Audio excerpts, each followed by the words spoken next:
हो गए चलोगे। किसान साथियों राम राम। आशा और उम्मीद करता हूँ कि आप सब ठीक ठाक होंगे। साथियों, मैं आपको दिखाने जा रहा हूँ हमारे गांव चारवाला में किसान अजय पाल नेतड़ अपने खेत से कुछ नरमा के टिंडे तोड़ के ले आए हैं। ये बीमारी जो है मैं आपको बताने जा रहा हूँ ये क्यों आ रही है, किस कारण आ रही है और क्या बीमारी है।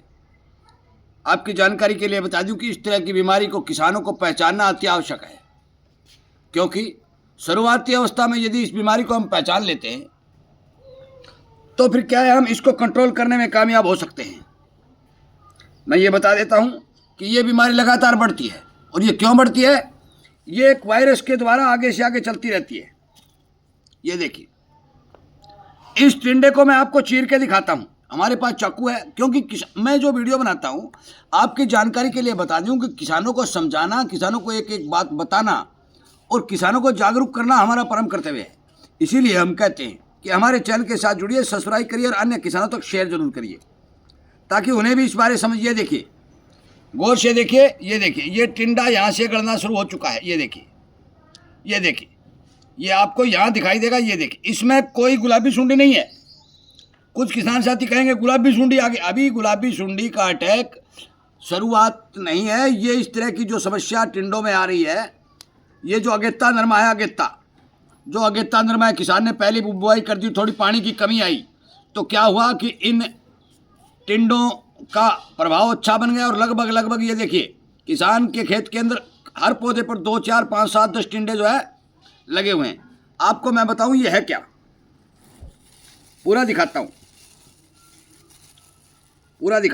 ये देखिए, मैं आपको चीर के दिखा रहा हूं कि इसके अंदर कोई गुलाबी सुंडी तो नहीं है। इसके अंदर किसी भी तरह की गुलाबी सुंडी की नहीं है। ये टिंडा अंदर से गलने जा रहा है, ये गला हुआ है। ये देखिए, ये गलना शुरू हो चुका है। साथियों, ये एक प्रकार की फंगस है। नोट करने वाली बात है, ध्यान करने वाली बात है। एक प्रकार की फंगस है। ये आती क्यों है ये भी समझना चाहिए। शुरुआती अवस्था में कोई हमारा एक टिंडा यदि जमीन के साथ टच हो जाता है तो उसके ऊपर, क्योंकि नीचे जड़ के अंदर टिंडे लगते हैं और वो जमीन के साथ टच होता है तो हमारा ये टिंडे का ऊपर वाला छिलका जमीन के साथ टच हो जाता है और उसके ऊपर ये फंगस एक्टिव हो जाती है।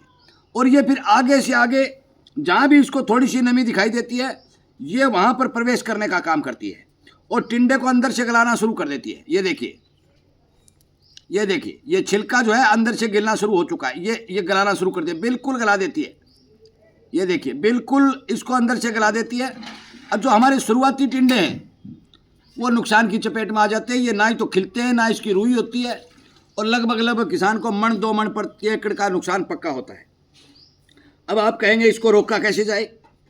साथियों देखिए, यदि आप देसी में पूछना चाहते हो कि आपका खर्चा भी नहीं लगे और आप इस बीमारी को रोक सकें तो आपको केवल और केवल पुरानी छाछ का इस्तेमाल करना है। पुरानी छाछ कितनी होनी चाहिए? 100, 110 और 120 दिन पुरानी छाछ हर पौधे के ऊपर छिड़काव करिए। आपका ये टिंडा गलन रोग रुक जाएगा।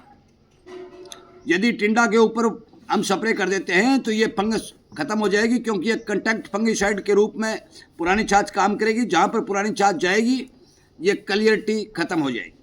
अब आप कहेंगे कि हमारे पास पुरानी छाछ नहीं है तो हम इसका रोकथाम कैसे करें? साथियों, बाजार में एक दवाई आती है कार्बाडेजम प्लस मैनकोजेब। कार्बाडेजम क्या करता है? पौधे के अंदर जाके काम करता है और फंगस को रोकने का काम करता है। और मैनकोजेब क्या काम करता है कि एक कंटैक्ट फंगिसाइड होता है। जहाँ भी मैनकोजेब का स्प्रे पड़ेगा, जो फंगस ऊपर होगी उसको मार देगा। कार्बाडेजम 12% आता है और लगभग 65% मैनकोजेब आता है। ये एक साफ के नाम से भी पैकेट आता है, बाजार में मिलता है। आप इसका स्प्रे भी लगभग 300 ग्राम प्रति एकड़ के हिसाब से स्प्रे निकाल सकते हैं। आपके टिंडा गलन रोग को रोक सकते हैं।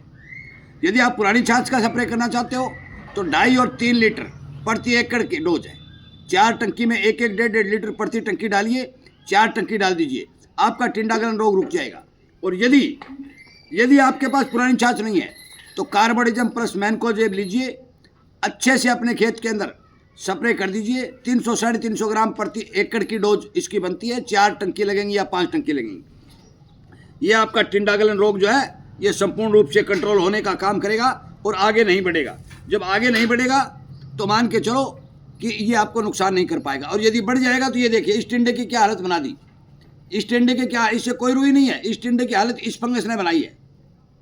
इसने जो ऊपर का फंगस है इसने बनाई है। इसको बोलते हैं टिंडा गलन रोग। और ये कई किसान कहते हैं कि बारिश के समय आता है। कोई ज़रूरी नहीं है। हमारे यहाँ बारिश भी नहीं है, हमारे यहाँ बारिश भी नहीं है, तो भी ये इस खेत के अंदर टिंडा गलन रोग है। ये क्यों है? ये इस कारण है कि एक टिंडे के ऊपर जहाँ ज़्यादा नमी हुई, पानी के साथ टच हुआ, मौसम ने अनुकूल साथ दिया और इस फंगस ने अपना डेरा जमा लिया। और जो ही इस फंगस ने डेरा जमाया, इसका अटैक अन्य टिंडों के ऊपर होना शुरू हो चुका है। और धीरे धीरे नए पुराने जो टिंडे लगे हैं, देखिए कितने बड़े बड़े टिंडे खराब हो चुके हैं।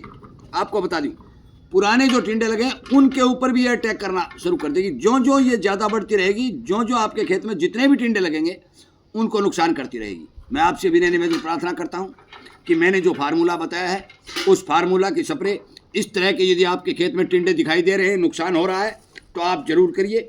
यदि नहीं करोगे तो आपके खेत के अंदर ये लगातार ये फंगस अटैक करती रहेगी और आपके खेत में नुकसान होता रहेगा। ये देखिए कुछ किसान ये इसके पर्दे के नीचे से टिंडा, ये आपको स्पष्ट दिखाई दे रहा है, कोई दूसरे कहने की जरूरत नहीं है।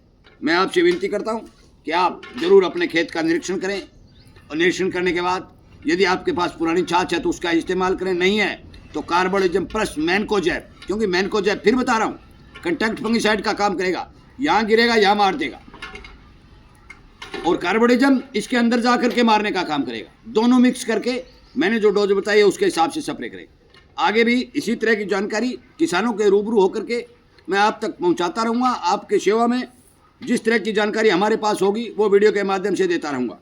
हमारे गांव चार वाले के किसान अजय पाल जी नेत्र के खेत में जो शिकायत दिखाई दी है, मैं इनको यही कहूँगा कि या तो आप पुरानी छाछ का इस्तेमाल करिए या फिर कार्बोडिजम प्लस मैनकोजेब की स्प्रे अपने खेत में जल्दी से जल्दी निकालने का काम करिए ताकि इस बीमारी को रोका जा सके। आपका बहुत बहुत धन्यवाद।